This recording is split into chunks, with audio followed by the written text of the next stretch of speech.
Hello નમસ્કાર વિદ્યાર્થી મિત્રો, નમસ્કાર. હું ઓઝા ફાલ્ગુન તમારું ઓઝા ક્લાસીસ ચેનલમાં સ્વાગત કરું છું.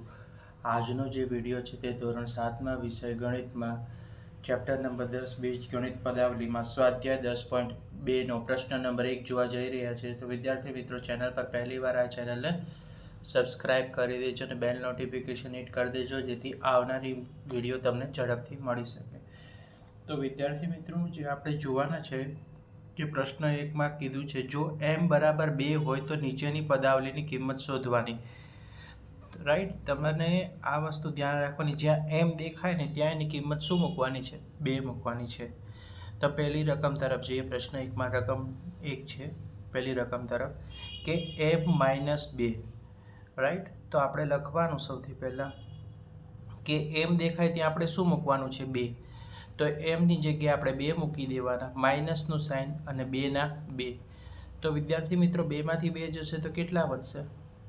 2માંથી 2 જશે તો તમને મળશે 0.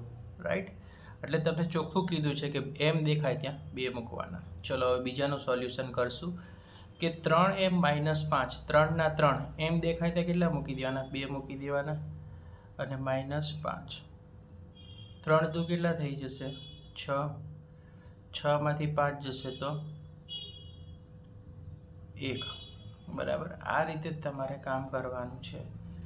હવે છે 9 - 5m. તો સૌથી પહેલાં 9 - 5 અને એમની કિંમત કેટલી છે? 2.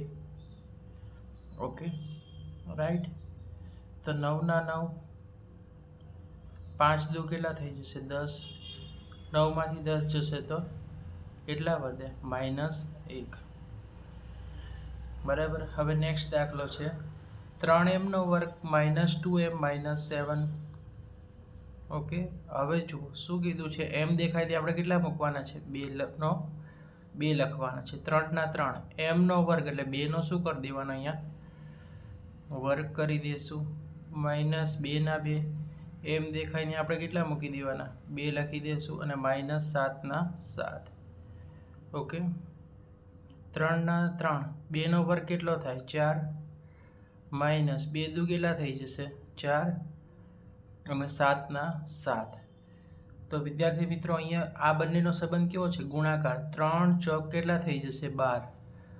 ઓકે, 12 -4 ના 4 અને 7 ના 7.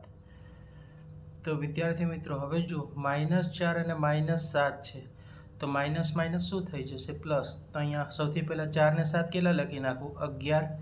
બરાબર, -4 - 7 એટલે 11 થઈ ગયા. અને આ 12 ના 12 એવા ને એવા નીચે ઉતારી દીધા. બરાબર, આ સ્ટેપ સમજવા જેવો છે. 12 છે, અહીંયા -4 અને -7 છે, માઇનસ પ્લસ થાય તો 4માંથી 7 ગયા, -4 ને -7 એટલે 12માંથી 12 ને 7 કેટલા થશે? 4 ને 7 11 થશે. તો 12માંથી 11 ને કાઢો તો કેટલા વધશે? 1 વધશે. બરાબર, આ વસ્તુ ધ્યાન રાખવાની છે. હવે 5m/2 -4. તો સૌથી પહેલાં તમારે 5 લખવાના. એમ દેખાય ત્યાં 2 મૂકી દેવાનો અને -4 ના 4 છેદમાં કેટલા લખી નાખશું? 2 લખી નાખશું.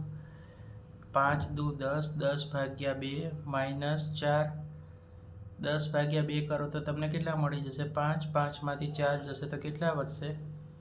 1 વધશે. Right, okay.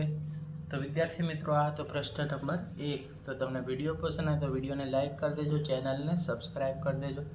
આવા જ યુઝફુલ વિડીયો અમે તમારા માટે બનાવતા રહીશું. તો લાઇક, શેર અને સબસ્ક્રાઈબ કરી દેજો. Thanks for watching.